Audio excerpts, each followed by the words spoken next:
अस्सलाम वालेकुम। आपकी अपनी अनुशी आपके साथ है अपनी आज की वीडियो में। मैं उम्मीद करती हूँ कि आप सब बिल्कुल खैरियत से होंगे और मैं दुआ करती हूँ कि आप सब जहाँ रहें, खुश रहें, शादो आबाद रहें, हंसते मुस्कुराते रहें, मेरी वीडियोस को देखते रहें, उन्हें लाइक करते रहें और मेरे चैनल को सब्सक्राइब कर लें। मेरे पास रकम थी लेकिन वो एक जगह लगी हुई थी और मेरे पास सिवाय शनों से मांगने के कोई चारा नहीं था। वो हसीना मेरे इशारे समझने में इतनी ताक हो गई थी कि ताड़ जाती मैं रोमांटिक मूड में बुला रहा हूँ, उसे कुछ देने वाला हूँ या उससे वसूल करने की कोशिश करूँगा। पहली सूरत में वो शर्माती लजाती ज़रा देर से तैयार होकर आती थी। दूसरी सूरत में वो ऐसे आती थी जैसे पहली तारीख को सरकारी मुलाजिम दफ्तर आता है, और तीसरी सूरत में वो यूँ आती थी जैसे सरकारी मुलाजिम महीने की आखिरी तारीख़ों में दफ्तर आता है। इस बार भी वो समझ गई कि मैंने क्यों बुलाया है। 2 घंटे तक छत पर टहल कर मैंने जब उस गैर सरकारी मंगेतर को आग करने पर गौर करना शुरू कर दिया था, उस वक्त तक मैं खलील के सारे कबूतर 3 बार गिन चुका था। हर बार टोटल मुख्तलिफ होता था। बाल आखिर डेट पर आए और गाय कबूतर भी अपने अपने डरबों में पहुंच गए।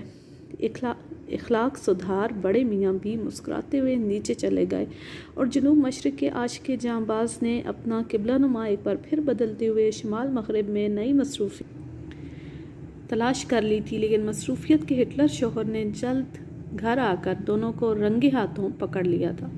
बीवी का तो नहीं पता, लेकिन आशिक़ जांबाज की आफ़ियत मुझे ख़तरे में नज़र आ रही थी। उसे अस्पताल से आए हुए 2 हफ्ते गुजरे थे जब शुमाल मशरिक़ की महबूबा के पहलवान भाइयों ने उस पर अपने दाव आजमाए थे और उसे हड्डी वार्ड में लटका दिया था। अभी मैं ऐलान बगावत के लिए मौजूद तकरीर तैयार कर रहा था कि शन्नो छत पर आ गई। उसकी तैयारी ऐसी थी कि फिर चिरागों में रोशनी ना रही। मैं दम बखुद सा उसे देख रहा था। एक चांद मशरिक़ से तुलू हुआ था तो दूसरा चांद सीढ़ियों से। उसने सुर्ख शरारा पहन रखा था जिसकी कुर्ती में उसकी पतली सी कमर नुमायाँ थी।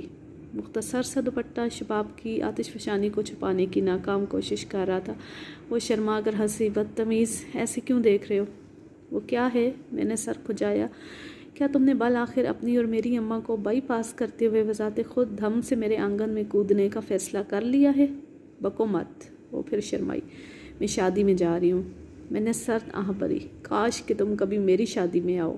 क्या? उसे शर्माना भूलकर मुझे खूंखार नज़रों से देखा। तुम्हारी शादी? तुम्हारे साथ? मैंने जल्दी से वजाहत की। तुम इसी तरह दुल्हन बनकर आ जाना। बाय द वे, ये किसकी शादी है जो आप इतना बंद संवर कर जा रही हैं? मेरी सहेली की। वहाँ तुम्हें सब देखेंगे सिवाय मेरे। मैंने हासिदाना अंदाज में कहा। अभी कौन देख रहा है? उसने मासूमियत से पूछा। इस अदा पर मैं कुर्बान होते होते बचा। शन्नो को मेरा ख्याल था यही वजह थी कि उसने तैयार होकर सबसे पहले मुझे दिखाया था, मगर जब मैंने हरफ मुद्दा बयान किया तो उसका मूड ख़राब हो गया। इस वक्त मेरे पास इतनी रकम कहाँ से होने लगी? और जब मैंने उसे बताया कि कहाँ हो सकती है तो उसका मूड और भी ख़राब हो गया। हर वक्त फजूल बोलते रहते हो। कोई नहीं है मेरे पास। अच्छा, मैंने चैलेंज करने वाले अंदाज में कहा। अगर नहीं बरामद हुए तुम्हारी कसम आइंदा एक पैसा नहीं मांगूंगा, लेकिन अगर कुछ बरामद हो गया। जलील बेशरम।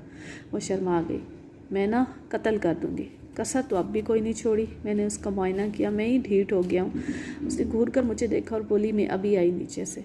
हम इंतज़ार करेंगे तेरा क़यामत तक। मैंने वाज़े किया। अगर तुम ना आई तो मैं क़यामत बनकर नीचे आ जाऊँगा। मैं आऊँगी। वो लपक कर नीचे उतर गई।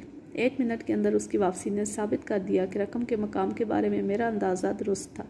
उसे 5 सुरमाई नोट मुझे दिए जिनसे उसकी महक आ रही थी। मैंने उन्हें जेब में रखते हुए मुसरत से कहा, खुदा वो वक्त जल्द लाए जब ये रकम निकालने के लिए मुझे तुमसे कहना ही ना पड़े। शन्नो को फ़र्श की तरफ झुकते देखकर मैंने फ़रार में आफ़ियत जानी थी। वो जालिम हसीना मेरे हर रुमानी जुमले का जवाब किसी कातिलाना हमले से दिया करती थी। उसके अज़ाइम से लगता था कि मुस्तकबिल में मुझे खासा सोच समझ कर उससे बेतकल्लफ़ होना पड़ता।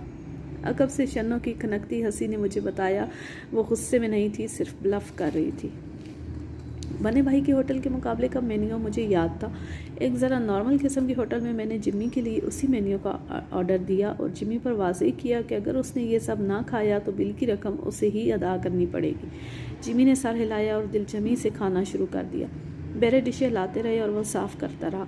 पहला मरहला ख़त्म होने पर जिम्मी के इरादे बदस्तूर जवान थे, लेकिन होटल का मैनेजर परेशान सा चला आया। उसने मुझसे कहा, जनाब आपने मुझे जिन डिशों का ऑर्डर दिया है क्या वो सब खानी है? भाई मुझे पैसे ज़ाया करने का शौक़ नहीं है और तुम फिक्र ना करो, यहाँ से बचकर कुछ नहीं जाएगा। वो जनाब बिल के बारे में मुझे इत्मीनान हो जाए। उसने सर खुजाते हुए शर्मिंदगी से कहा। मैंने 1000 का एक नोट उसके सामने रख दिया। मेरा ख्याल है इससे तुम्हारी तसल्ली हो जाएगी। दूसरे मरहले की डिशें ख़त्म करते करते जिम्मी की हालत बुरी हो गई थी।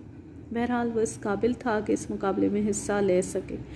कोई 3500 रुपये का बिल अदा करते हुए मैंने ख़ुद को तसल्ली दी कि जल्द मैं अपनी रकम से कई गुना ज़्यादा वसूल कर लूँगा। जिमी ने शर्त लगाई थी कि उसके आजमाइशी खाने का बिल अदा करूँगा, इस सूरत में वो मुकाबले में हिस्सा लेगा। मजबूरन मुझे उसकी शर्त पूरी करना पड़ी थी। 1 हफ्ते बाद होने वाले मुकाबले के लिए जिम्मी ने बने भाई के पास अपना नाम लिखवा दिया था। उसके डील डोल को देखते हुए बने भाई ने कोई एतराज़ नहीं किया, सिर्फ उससे 1000 रुपये रख लिए थे। मैंने उससे कहा था कि बने भाई से मेरा जिक्र ना करे। बने भाई उससे नहीं जानता था, लेकिन मुझे वो बड़ी अच्छी तरह जानता था। मुकाबले के दिन मैं भी आम तमाशाइयों में शामिल था। मैंने पिछली मरतबा मुकाबला जीतने वाले शीदा पहलवान पर 100 रुपये की शर्त लगाई थी। जिमी ने इब्तदाई 2 राउंड्स में आसानी निकाल लिए। उसे खाने का तजर्बा हो ही चुका था।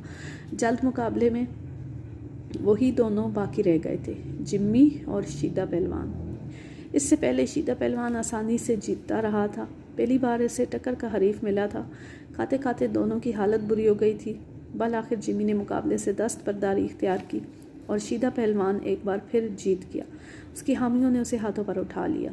जिम्मी भी मुश्किल चलता हुआ आ गया था और उसने ज़िंदगी में पहली बार घर जाने के लिए टैक्सी ली थी। 2 रोज़ बाद में जिम्मी के घर गया तो वो हाजिम चूरन फांक रहा था। मुझे देखती ही उसने बुरा भला कहना शुरू कर दिया। मरदूद कमीने, किस जन्म का बदला लिया है? 2 दिन में 100 रुपये की दवाइयाँ खा चुका हूँ। ये तो होना ही था। ये भी तो देख, तूने एक वक्त में पूरे हफ्ते का खाना खा लिया। मैंने उसे तसल्ली दी। अब हफ्ते भर की छुट्टी। कल सारी रात बाथरूम में गुजरी है। फ्लैश उबल गया था। मुझे इस प्लम्बर को बुलाना पड़ेगा जो अब्दुल कुद्दूस के घर आता है, मगर अब्दुल कुद्दूस की गैर मौजूदगी में। तेरे घर वो क्यों आने लगा? मैंने मालूम कर लिया वो सचमुच का प्लम्बर है और पहली बार इसी काम से आया था। वो तो इस औरत ने उसे फांस लिया। अब वो इस बिल्डिंग के सारे काम करता है मुफ्त में। मैंने हैरत से कहा। हाँ, आखिर उससे भी तो अपना राज रखना है। मैंने सर्द आह भरी। जिमी गधे, ये बात पूरी बिल्डिंग को पता है सिवाय अब्दुल कुद्दूस के। जिमी बोला। मैंने उसे अब्दुल कुद्दूस को बताने की धमकी दी है। ये कहती जिमी ने अपने ओपन एयर बाथरूम की तरफ दौड़ लगा दी। तकरीबन 10 मिनट तक वहाँ से ऐसी आवाज़ें आती रहीं जैसे मैंने जंग के मौजू पर बनने वाली एक फिल्म में सुनी थी। जिमी वापस आया तो उसके पेट से गड़गड़ाहट की आवाज़ें आ रही थीं जैसे आतिश व शाम फटने से पहले आती हैं। ऐसी कुछ आवाज़ें जिमी के मुंह से बरामद हो रही थी। गौर करने पर मालूम हुआ वो मेरी तारीफ़ में कुछ कह रहा था। ऐसी बातों का मैंने अरसा हुआ बुरा मनाना छोड़ दिया था। जिमी ने चूरन की एक खुराक और ली और ऐलान किया कि अब किसी वालिदुल हराम ने उसे खाने के किसी मुकाबले में शिरकत दी तो वो उसे कत्ल कर देगा, और उसने शिरकत की तो वो ख़ुद अपने बाप का नहीं। दूसरा काम आसान है। तेरे वालिद इस दुनिया से गुजर चुके हैं, बल्कि बरोख बरगर्दने रावी सुना है गुजार दिए गए थे। बकवास मत कर। जिमी ने खूनी नज़र से मुझे देखा। सुनी सुनाई बातों पर यकीन मत किया कर। चल छोड़ उसे। ये बता कि उसने तेरा किराया अदा किया नकद सूरत में? कहाँ यार, जिमी ने दुखी लहजे में कहा। हराफा के पास जब जाओ शोहर को भगा देती है, खुद आगे आ जाती है और तेरी पतलून गीली हो जाती है। मैंने उसे मुलामत की। अबे मर्द बन। बस पता नहीं यार, मुझे इस किस्म की औरतों से बहुत डर लगता है। अब्बा जान का हशर मैं देख ही चुका हूँ। ऐसी ही औरतों के पीछे उन्होंने अपनी दुनिया ख़राब की। जब मरे तो यही बिल्डिंग छोड़ कर गए थे। तू सोच, अगर मैं ऐसे चक्रों में पड़ता तो क्या इस पूरे शहर में मेरी प्रॉपर्टी होती? ये तो तूने ठीक कहा। जिमी की बात ने मुझे कायल कर लिया था। कभी कभी तू भी ऐसी बातें कर जाता है। अच्छा ये बता, अगर मैं तेरा किराया निकलवा दूँ तो खाने के इस मुकाबले में शिरकत करेगा? हरगिज़ नहीं, जिमी ने इनकार किया। सोच ले, आइंदा भी तो इस तरह किराए में नुकसान उठाता रहेगा, और खाने का यह है कि 2-3 दफ़ा इस मुकाबले में हिस्सा लेगा तो ख़ुद सेट हो जाएगा। आइंदा के ख्याल ने जिमी पर लर्ज़ादारी कर दिया था। उसे माजी के नुकसान से ज़्यादा आने वाले नुकसान से डर लगता था। बादले नहास्ता उसने इस बात में सर हिलाया। लेकिन जब तक मेरा पेट ठीक नहीं हो जाता मैं इस मुकाबले में हिस्सा नहीं लूँगा। 2-3 दिन की बात है ना। दरअसल तूने सस्ते बासी खाने खाकर अपने पेट का बेड़ा गर्क कर लिया है।